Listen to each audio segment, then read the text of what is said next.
Hey, everybody, welcome back to another episode of Time Out for Anesthesia. I'm your host, David Henderson, and I'm bringing back a guest that we've had on recently, and I've pretty much asked her to come back whenever she can. She's so fantastic to talk to and so knowledgeable, and the time we spend with her is so valuable. Welcome back to the show, Chrystale Cigainero from Metro Anesthesia. Chrystale, how are you doing? Hi, David. I'm good. How are you? Hey, I'm doing great. What's Thanks for having news? me back. Yeah, you bet. Everything good in your world?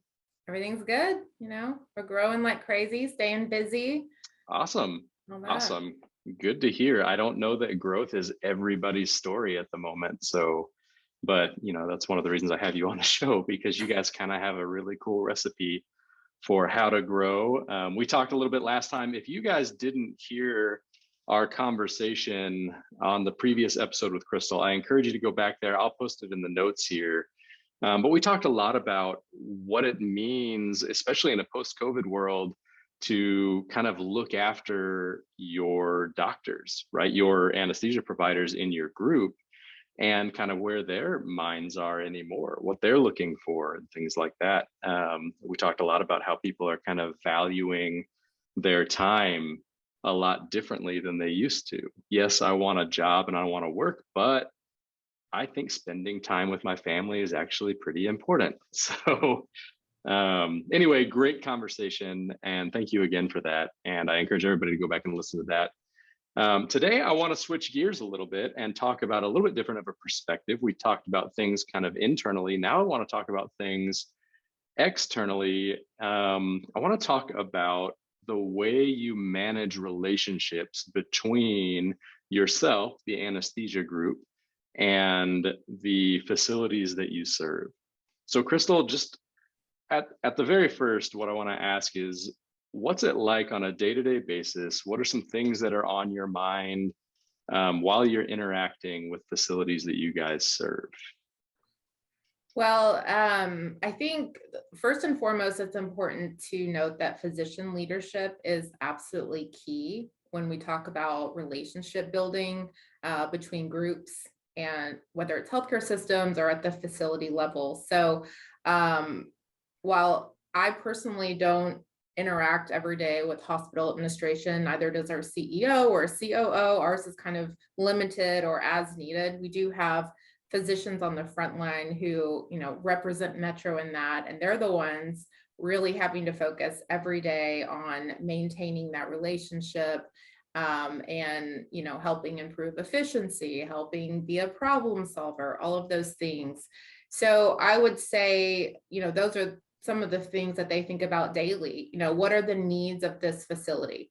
How can we help? How can we partner with administration to either improve efficiency, to streamline a process, to improve patient satisfaction, to improve patient outcomes, whatever the need may be. So it's very important for anesthesia groups to put physician leaders in that role, so that they have a liaison between the facility and the group to say, here's what's going on at this particular hospital. Here's what's going on within this particular healthcare system. This is their expectation of how their anesthesia group can help, navigate this issue or be a problem solver. So let's talk about what we can do. How can we partner with them? And honestly, they're dealing with that every single day. Every day can be a new issue, as you know. Right. So before moving into new issues, what I want to jump into is kind of standard. What, when you're thinking about winning contracts from facilities or, sustaining your current relationships, what are the standard things that a facility is looking for? What do they expect the anesthesia, other than providing good anesthesia? Yeah. What are the things that they're looking to your group to provide for them? I think first on that list is availability. They want a physician group that can be available, that can be flexible, and able to kind of adapt as needed, according to volume or whatnot in the facility. I think that makes sense. Good, patient care is up there. Are the patients still alive? That's a very Step one, did they Okay, wake up? Step two, are you available? got it. I think that's the Okay, biggest thing. I mean, you have to remember every hospital has different OR volumes. Every hospital gives different surgeons block days, or they have heavier ortho days some days, or OB-GYN cases or GI days or whatever it may be. And that looks different. It's not streamlined across a particular healthcare system or a particular region. So they have different needs every single day. And so what they need is an anesthesia group who can say, okay, whatever you have, we're going to be here. Let's partner together to make that efficient. So you guys are staffing appropriately, and we can staff, so to speak, our anesthesia group up to match your needs. got it. That makes sense. And so outside of just availability and keeping people alive, then how then, because those seem relatively basic, right? Very Right. standard. Yeah. But I would imagine that no anesthesia group who's trying to win a contract goes to a facility and says, yeah, we're not super available, Right. or we Yeah. don't keep patients alive very often. I mean, I guess we'll show up probably. Right. Yeah. So then I guess what I do then is I lean in and I say, okay, well then how do you distinguish yourself, right? So how do you distinguish your group in the eyes of facility leadership who are either shopping around, or if they're just generally reviewing the contracts that they have in place and looking at your own relationship? Yeah. Honestly, that is where relationship building is so important. I'll speak for our group specifically. Metro, we are very focused on interpersonal relationships and making sure that our physician leaders have a very tight knit bond with their hospital administration. I would say that should be the norm across the board as well. Your physician leaders should have a great relationship with administration. But honestly, that it speaks volumes, because what you learn is if you implement that at all of your contracted facilities, people talk, and they're going to learn, is the reputation of that group consistent? That's a very big factor. Is the reputation consistent? And if it is, that's really how you kind of start to gain that overall reputation of being available or being difficult or whatever it may be, for the good or bad. And so the only way to do that is really just build from the ground up. And that starts with the relationships within the facility. Got it. And it's really, so it's the physicians who are creating that relationship. What makes for a good relationship between a physician and the hospital leadership? It's a good question. I think, adopt the mentality of, I see you, I hear you, how can I partner to make it better? Okay. Not to say that, you're always going to have an answer right away, or you're always going to be able to give the answer that they want in that moment. But it's important for administration to feel heard and to feel that they have a true partner in this, that their anesthesia group isn't working against them. Because, if you're not on the same page and you don't have the same goals, at the end of the day, it's not going to be a good fit. Right. And that's where, people kind of can rear up against each other, or you start to have disgruntled administration or surgeons or physician anesthesiologists, or whatever the case may be. If you're not on the same page, that will start to happen. And if you don't communicate. So that's the second thing, just constant communication. And I would really suggest that be face-to-face, verbal communication that's kept up consistently. As I think we've all been victim to the email tone problem, or the text tone, where you get a text and you overanalyze. Why did they put a period there and not a comma? Are they frustrated? Is this it? Is this the last day I'm ever going to talk to them? Right.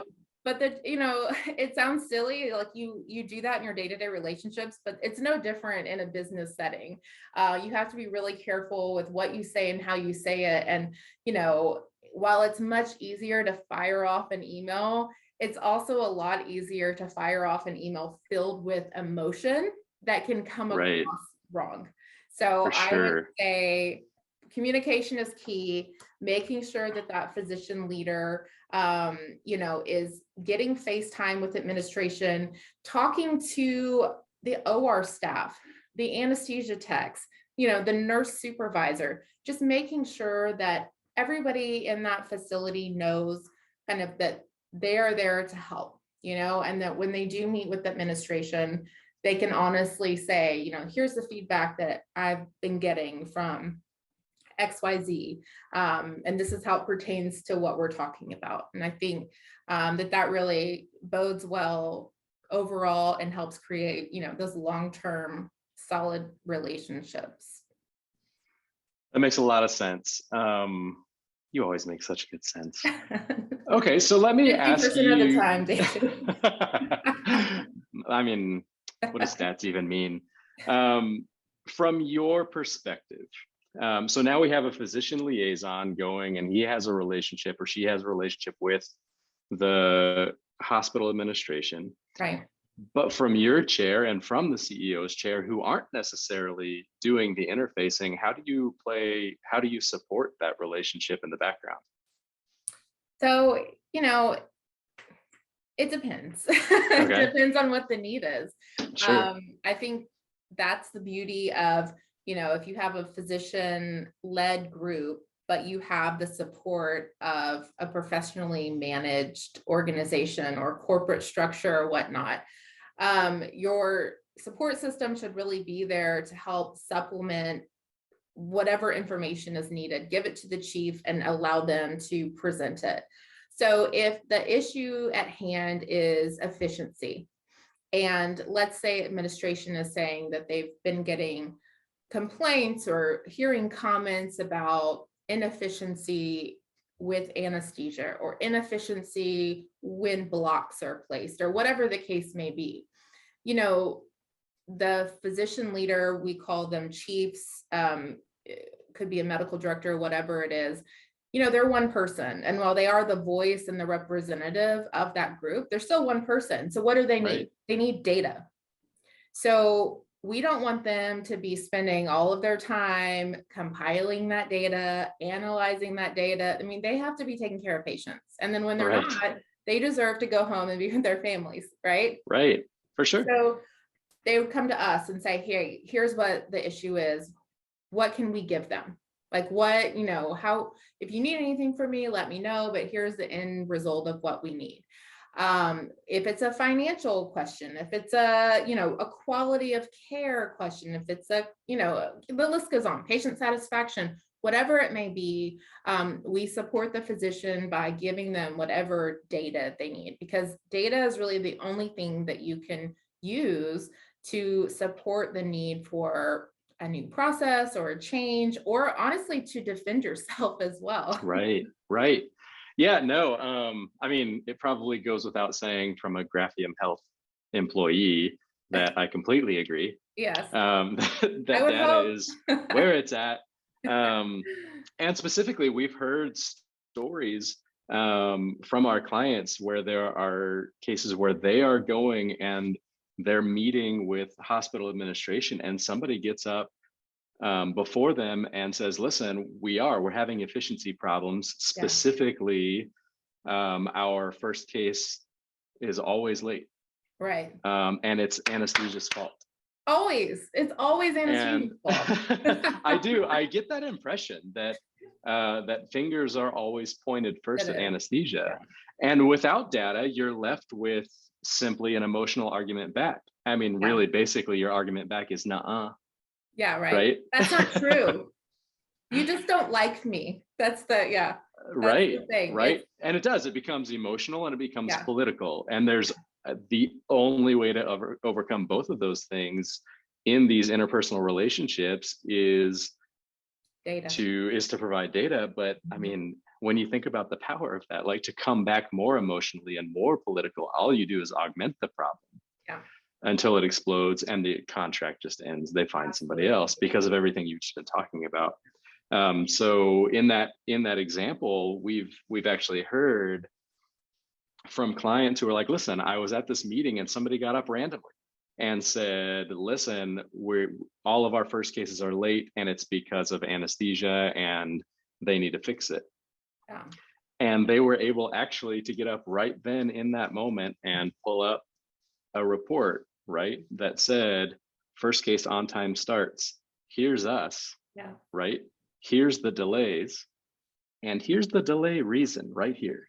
And what you're seeing is 85% of the time it's actually because of, and name the reason, right? But it Name the wasn't reason. anesthesia. Yeah. And they were able to explain what it was. And the great thing about that is not only was it able to save the relationship between, right, make anesthesia look good and save that relationship, but it actually was something that they could hand to hospital leadership and say, actually, here's the thing that you could actually fix. Right. And all of a sudden your ORs are going to be, however many percent more efficient. Yeah, absolutely. No, I mean, 100%.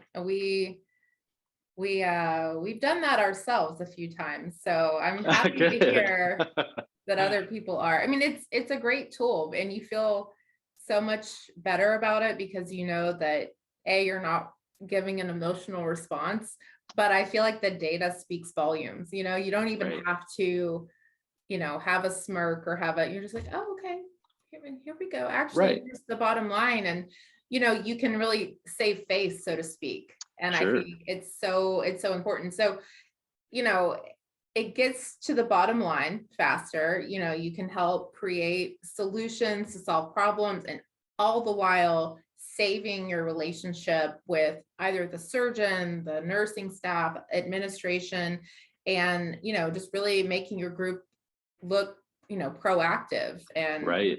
I think you can't go wrong when you answer I the data. agree. I So, agree. And when you think about these relationships, I think you guys are interacting with a lot of people who very frequently feel very alone in what they do. When I think about an OR director, for instance, who's faced with inefficiencies or quality problems or something like that,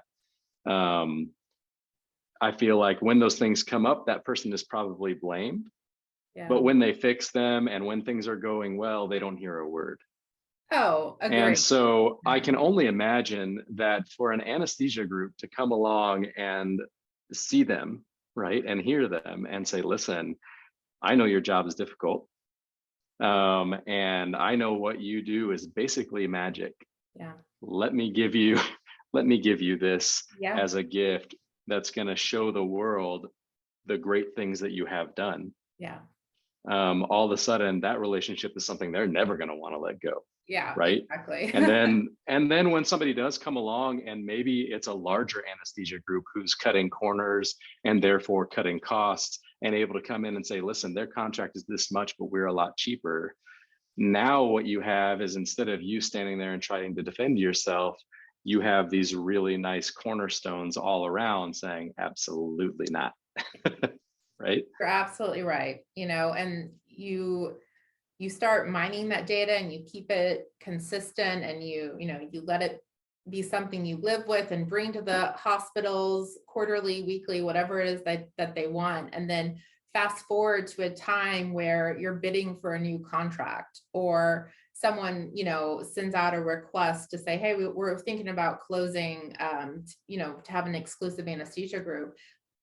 That is, I would say, the third thing that, you would ask, what are they looking for? What would you bring to the table, from the business standpoint, if you were bidding for one of these? And it's all of that data. Right. Conceptually, here's what we can bring to the table. Here's what our, we're going to have a chief there. Here are the things that they're responsible for. Here are all the things that we're checking, and all of the ways that we're going to help improve efficiencies, and here's how. And so it plays a part not only in sustaining the relationships you have, but it is the leg that you stand on when you're trying to build a new relationship that's based on the need for data and building those relationships. So Yep. Well, and I think the things that you've said today represent a really holistic view of the system, right?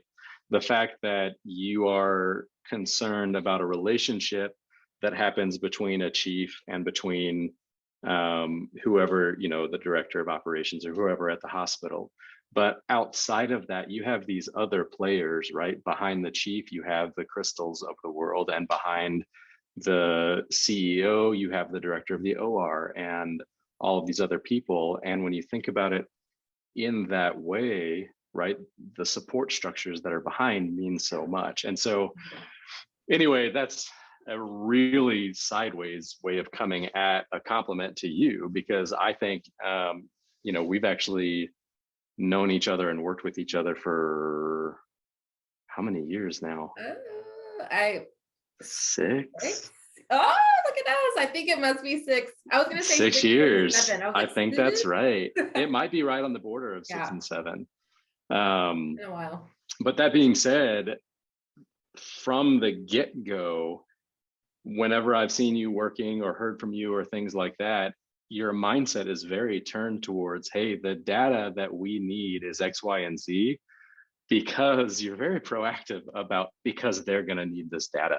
Right. And not only they're going to be expecting this from us, but there's some data that they're not going to be expecting, that they need, and they're going to be surprised by. So I've always valued that about the way that you approach, and the way Metro. I'm sorry, I don't mean to make it just the Chrystale show, but Thanks. But I do lots of compliments to everybody there. I just think you guys are fantastic. So, I mean, that's probably kind of tacky to people that are watching the show right now, just because what am I going to say? You didn't say I was fantastic. Sorry. Yeah, sorry, Dr. Miller. Just want to say they're all fantastic. No, they are. I'm just being the representative right now. That's all. Right. That's the reason I'm getting. Well, and they are very welcome to the show if they've ever liked specific praise. It's so interesting. Just a sidebar. Physicians, they're amazing. It's anesthesiologists, and bringing people to the brink of death, holding them there and bringing them back to life is amazing, right? And you think, oh my God, you can do anything. But you ask them to present about themselves for 6 minutes, and it's just like full-blown anxiety attack sometimes. You're just like, I can't, a PowerPoint, what are you talking about? And I just look at it, I'm like, oh my gosh, it's nuts. They're so modest and humble, like, as far as, not wanting to give themselves accolades for how great they are. They're just like, no, I'm fine. Let me just go back to the medical side of this. That's funny. Well, we will just kind of stock up all the compliments here and make sure that the world knows. Well, Chrystale, this has been really good. And I hope you're having as good a time as I am, because I want you back on the show however often you're able to come. I just think that what you bring to the table is so valuable, and I hope that our audience listening today can appreciate that. Would you be opposed if people wanted to get in touch with you? Would it be all right for them to shoot you an email or something like that? Absolutely. Cool. Yeah. Awesome. All right. Well, if you're okay with it, I will include your contact information here. Probably just your name and email address. Yeah. And then if they have questions, yeah. Dating profile. Whatever you want, really. Oh, if you want that out there, that's fine. No, but please feel free to reach out to Chrystale if you have any questions. Of course, if you ever want to reach out to me, you can always contact us at timeout@graphiumhealth.com. Chrystale, once again, thank you, and we will see you next time. Everybody watching and listening, thank you so much. Have an awesome, great. Have an awesome evening, afternoon. I don't know what time you're listening. I just realized I'm like wishing you a good evening, but it may be morning where you are. Have a wonderful day wherever and whenever you are. David Henderson signing off for Time Out for Anesthesia. Bye-bye.